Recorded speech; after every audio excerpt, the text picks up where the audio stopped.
कितना दिया हुआ है? 5 ग्राम्स दिया हुआ है। आपसे कह रहे हैं इसको करेक्ट करना है near to 10th of a gram. Of a gram का मतलब है 1 ग्राम का। इसके हर 1 ग्राम को 10th ग्राम का 10th मीन ग्राम का 10th हो गया 1/10 इज इक्वल टू 0.1। आपने इसको नियर टू 0.1 ग्राम करेक्ट करना है। समझ आ गई बात की? जी अब उसने कहा है इसका अपर और लोअर बाउंड कैलकुलेट करें, यानी इस डिजिट के लिए अपर और लोअर बाउंड कैलकुलेट करें। तो अब इसके लिए मैं जब अपर और लोअर बाउंड कैलकुलेट करूंगा तो सबसे पहले ये जो डिजिट है जहां मुझे करेक्ट करना है 0.1 को डिवाइडेड बाय 2 कर लो। जब 0.1 डिवाइडेड बाय 2 हुआ तो इसका आंसर आ गया मेरे पास 0.05। ये आ गया।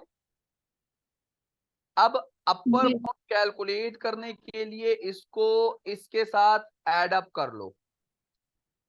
तो ये आ गया अपर बाउंड। अपर बाउंड का मतलब होता है जिसके करेक्शन करनी है, जितनी करेक्शन करनी है, करेक्ट करना है, उसका हाफ ऐड अप होता है तो अपर बाउंड बन जाता है।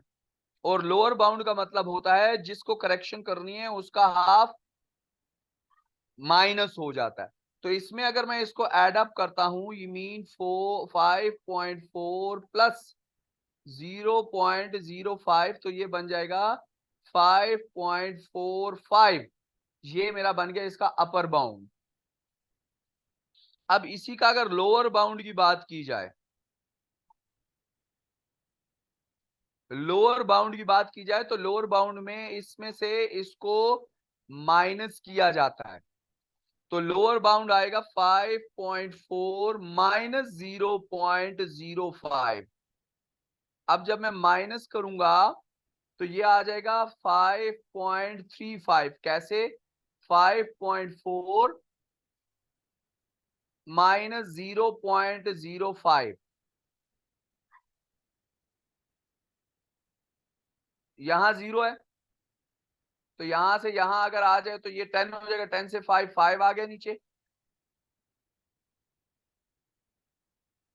अब यहाँ 3 बचा, नीचे 3 आ गया, 0.4 आ गया, सॉरी ये 4.5 हो जाएगा।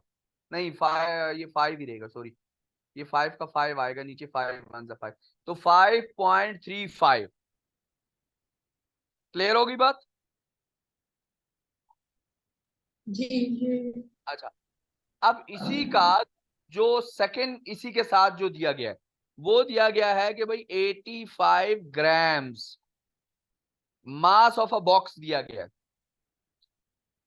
अब आपसे कह रहे हैं करेक्ट टू द नियरेस्ट 5 ग्राम, यानी 5 ग्राम तक नियरेस्ट करेक्ट करना है मेरा बेटा।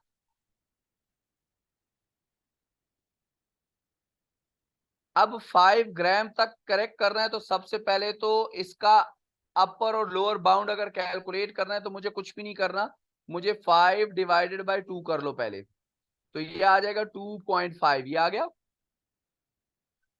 अब अगर जी लोअर बाउंड कैलकुलेट करना है तो इसमें से इसको माइनस कर लो, और अगर अपर बाउंड कैलकुलेट करना है तो इसको इसमें ऐड अप कर लो। तो अगर मुझे लोअर बाउंड कैलकुलेट करना है तो मैं क्या करूंगा 85 माइनस 2.5 तो 85.0 हो जाएगा माइनस 2.5 हो जाएगा। तो यहां से 1 यहां आ गया तो 10 हो गया, 10 से 5 आ गया पॉइंट। यहां बचा 4, 4 से 2 गया 2 और 8। तो लोअर बाउंड आपके पास आ गया 82.5।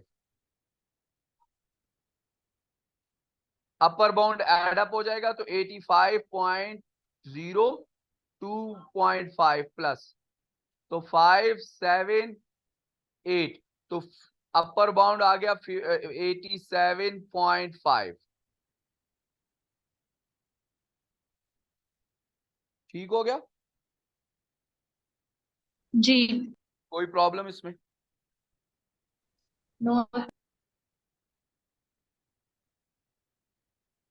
चलो जो ये हो गई करेक्शन थोड़ी बहुत आपकी। अच्छा अब इसमें आपसे अगर वो कहे कि फर्ज करो मैंने क्या कर दिया, इस बॉक्स के अंदर, बॉक्स का मास दिया हुआ है, मैं दोबारा से एक बार रिपीट कर रहा हूं, बॉक्स 85 ग्राम है, मार्बल, एक मार्बल का मास जो है वो दिया हुआ है 5.4 ग्राम। अब आपसे कह रहा है कि ये बताओ कि अगर मैं क्या करूं, मैं इस एक बॉक्स के अंदर 20 मार्बल प्लेस कर दूं, क्या प्लेस कर दूं, 20। 20 मार्बल, तो इनका जो टोटल मास आएगा उसका लोअर पूछा जा सकता है या अपर, दोनों में से कोई एक या दोनों पूछे जा सकते हैं कि लोअर मास बताओ कितना आएगा और अपर मास बताओ कितना आएगा। बेटा देख लो 24 डिवाइडेड बाय, अच्छा बच्चा, अब वो आपसे कह रहा है कि भैया ये इस मार्बल 20 मार्बल हमने इस पे प्लेस कर दिए इस बॉक्स में, इसका लोअर या अपर बॉन्ड निकालो कितना आएगा। तो अब देखो अगर लोअर की बात की जाती है, किसकी बात की है, तो इसका लोअर हमारे पास कितना आया था, 82.5 आया था, जी और इसका लोअर कितना आया था हमारे पास 5.35, यही आया था। अब बॉक्स जी तो ये आ गया, मार्बल का लोअर ये है, लेकिन मुझे 20 मार्बल चाहिए, तो इसका मतलब है इसको इसके साथ मल्टीप्लाई करेंगे हम और इन दोनों को फिर एड अप कर देंगे, क्योंकि बॉक्स के अंदर ये 20 मार्बल रखने हैं ना। तो ये हो जाएगा 82.5 प्लस 20 इंटू 5.35, जरा सॉल्व करो शाबाश, इसको कितना आ रहा है,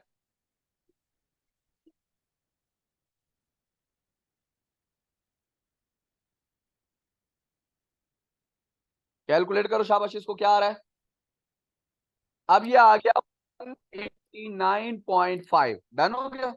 अब अगर वो आपसे कहे अपर बाउंड कैलकुलेट करो, तो दोनों का अपर ले लो, पहले बॉक्स का अपर लो, तो 87.5 लिया था, और मार्बल का अपर लो तो 5.45 लिया था।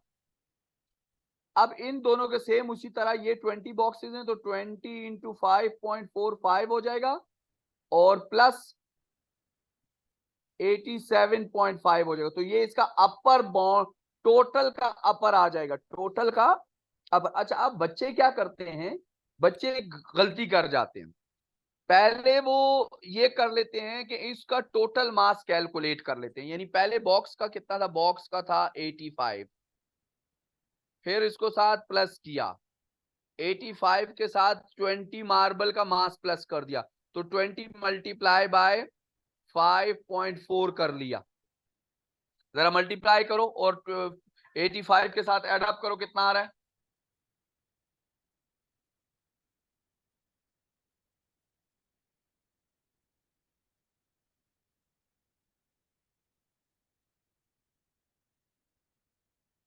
मल्टीप्लाई कर दिया,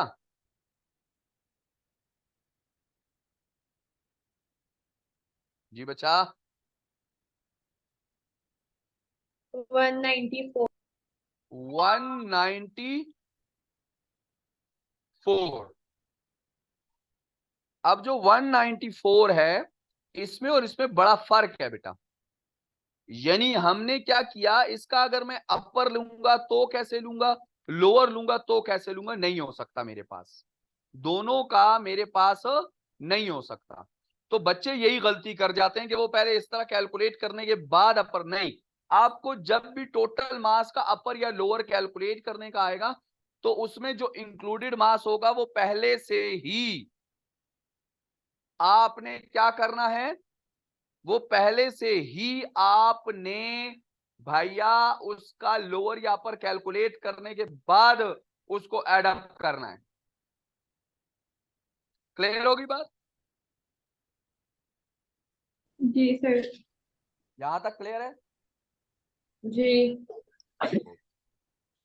इसमें कोई प्रॉब्लम, कोई ऐसी चीज जो हेडिक दे रही है? No sir. बेटा तो इसमें हंसने की तो कोई बात नहीं थी, और अगर मूड नहीं है पढ़ने का तो बता दो।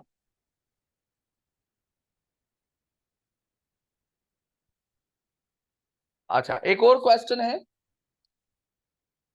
The foot of a mountain is at sea level. एक माउंटेन का जो फुट है, फुट का मतलब नीचे हिस्सा, वो सी लेवल के ऊपर है। The temperature of the foot जो है वो है 16 यहां यूं एक माउंटेन है, यहां पर जो टेम्परेचर है वो है 16 सेल्सियस।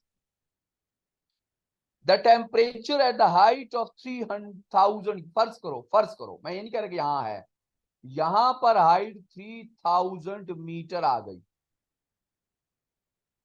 यहां पर उसने टेम्परेचर दे दिया -14 सेल्सियस। बात समझ आ गई? उसने कहा नीचे जो है वो है 16 सेल्सियस, इतनी हाइट पे मैं गया तो टेम्परेचर है -14 सेल्सियस। आपसे कह रहा है find the difference between this temperature, इस टेम्परेचर के बिटवीन जो आपका डिफरेंस है वो भी निकालो। डिफरेंस का मतलब माइनस करना है, तो किस तरह करेंगे? सिंपली हम क्या करेंगे, माइनस कर देंगे ना। तो 16 माइनस इंटू -14 हो जाएगा, क्योंकि वो -14 उसका अपना है, ये मैंने डिफरेंस के लिए लगाया, और ये वाला माइनस तो इसके साथ ऑलरेडी है, तो मैं इसको चेंज ही नहीं कर सकता। तो ये माइनस माइनस क्या हो जाएगा, प्लस। तो 16 प्लस 14, तो कितना आ गया आपके पास? 10, 30। थर्ड। आपके पास आंसर आ गया, 30 सेल्सियस का डिफरेंस आ रहा है इसमें। यहां तक क्लियर हुआ? जी। अच्छा, अब 30 का डिफरेंस आ रहा है। अब नेक्स्ट क्वेश्चन में वो क्या कह रहा है?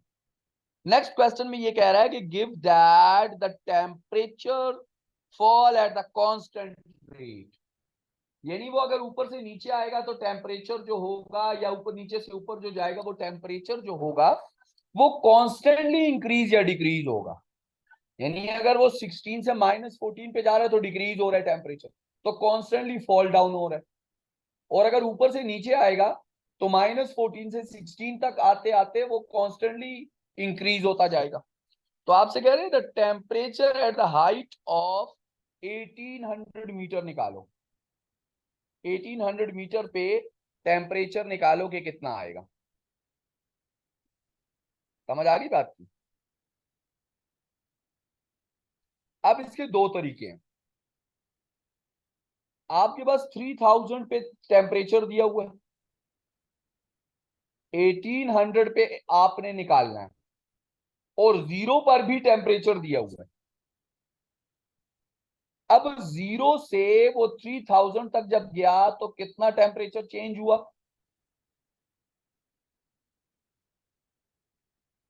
टोटल कितना चेंज हुआ? 30। 30 चेंज हुआ। अब मुझे ये देखना है कि भाई 30 चेंज हो रहा है तो ये कितने हाइट पे चेंज हुआ? 3000, यानी 0 से 3000 तक गया है। तो अगर मैं इसका हर एक मीटर के ऊपर निकाल लूं तो क्या पॉसिबल है कि 1 मीटर के ऊपर कितना चेंज आएगा? या 1 सेल्सियस जो है वो कितने मीटर पे चेंज होगा? जी। देखो कितना आया, ये 30 आया, तो ये कितना है, 3000 है। तो 3000 के ऊपर उसने 30 सेल्सियस चेंज किया है। तो अगर मैं कहूं कि 1000 के ऊपर कितना चेंज करेगा तो कितना, कैसे कर सकता हूं? 3000 डिवाइडेड बाय 30, तो कितना आ जाएगा? 30 डिवाइडेड बाय 3000।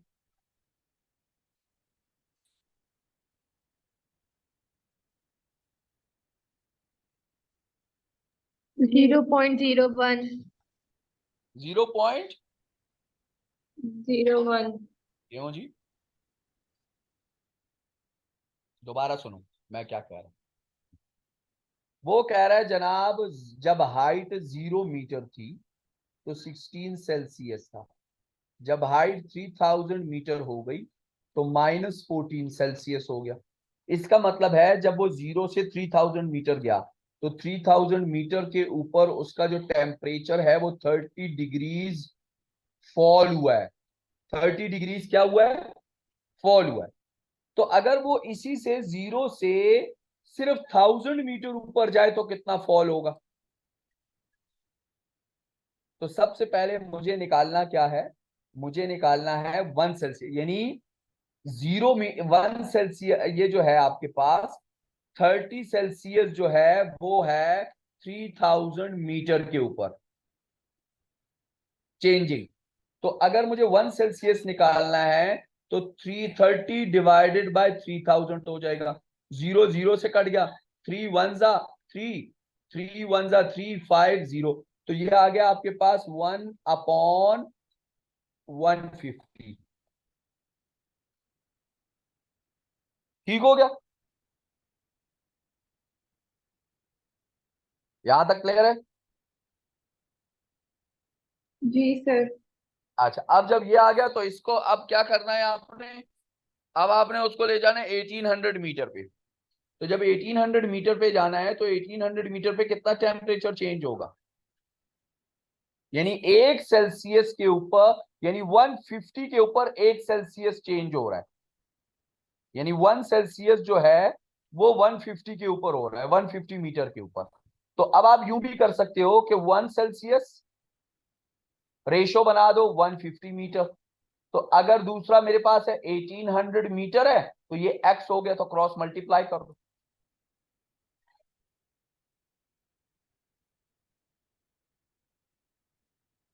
ठीक हो गया? कैलकुलेट करो शाबाश इस जी. तरह। क्रॉस मल्टीप्लाई करके कैलकुलेट करो क्या आ रहा है आपके पास, मुझे बताओ शाबाश। 1800 मल्टीप्लाई बाय 1 तो 1800 आ गया। ठीक हो गया? Equals to 150 multiply by x तो 150 एक्स हो गया। ये 150 यहां चला गया तो 1800 डिवाइडेड बाय 150 हो गया, इक्वल्स टू एक्स हो गया। 0 0 से कट गया। अब आ गया 180 डिवाइडेड बाय 15, कितना आता है? 12. 12। तो 12 सेल्सियस, यानी वो जो आएगा आपके पास वो 12 सेल्सियस तक फॉल होगा।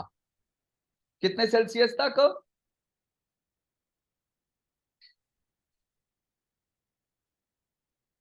जी बच्चा, कितने सेल्सियस फॉल होगा?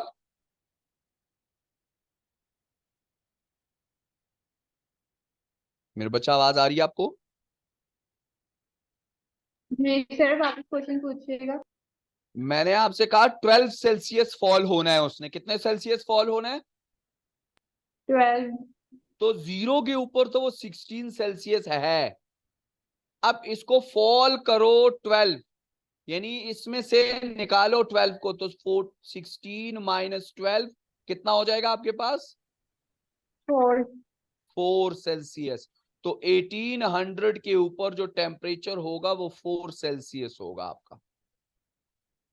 इसी तरह अगर वो आपसे कहता है कि जी ये बताओ 2000 मीटर पे कितना आएगा, तो सिंपली आपको अभी पता है कि 1 सेल्सियस जो है वो 150 पे डाउन होता है। ठीक हो गया? अब अगर वो 2000 बोल रहा है तो यहां 2000 लिख दो, रेशो एक्स कर दो, क्रॉस मल्टीप्लाई। अब उसके बाद 16 में से उसको माइनस कर दो।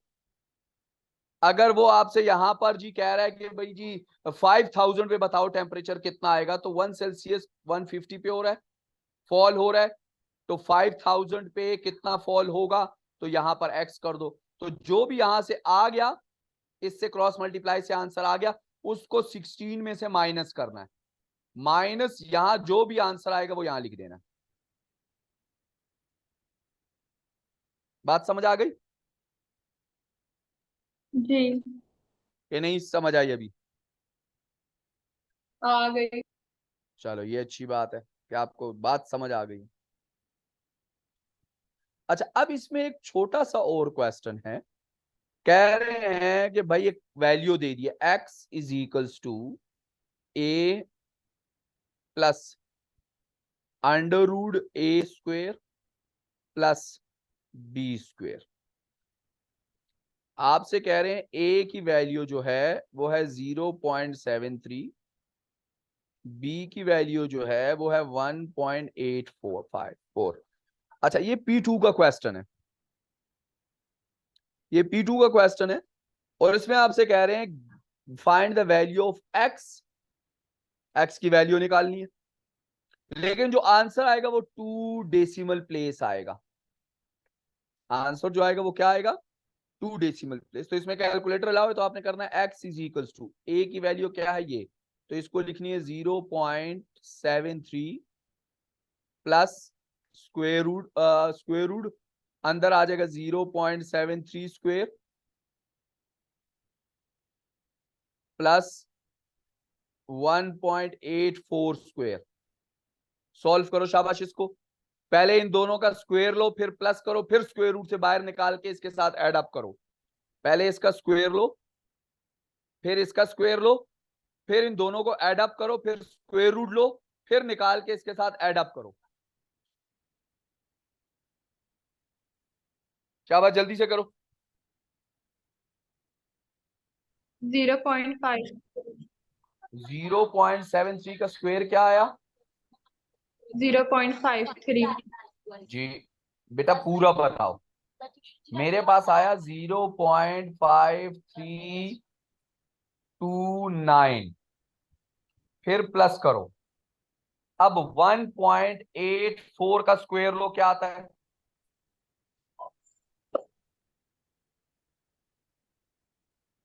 8.14 का स्क्वायर लो, क्या आता है?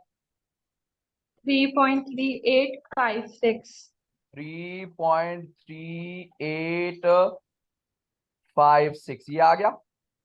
अब इन दोनों को जी। ऐड अप करो, 0.73 एज इट इज आ जाएगा, प्लस इन दोनों को ऐड अप करो, कितना आ रहा है?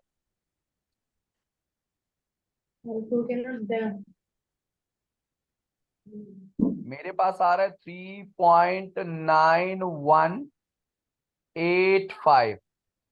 अब इसका मैं लूंगा स्क्वायर रूट, तो जब मैंने स्क्वायर रूट लिया तो मेरे पास आया 0.73 प्लस इसका मैंने स्क्वायर रूट लिया तो मेरे पास आ रहा है 1.9795।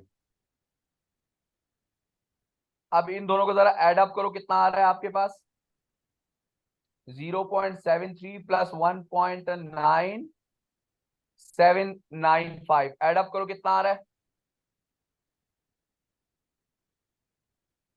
मेरे पास आ रहा है 2.7095।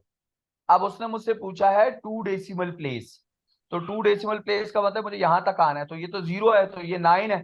तो जो जितना प्लेस मुझे करना है उसके बाद मुझे डिजिट देखना है। अगर ये 5 से कम है या 5 से कम है तो ये एज इट इज रहेगा, लेकिन अगर ये 5 है और 5 से बड़ा है तो फिर ये इंक्रीज हो जाता है एक, तो ये बन जाएगा 2.71।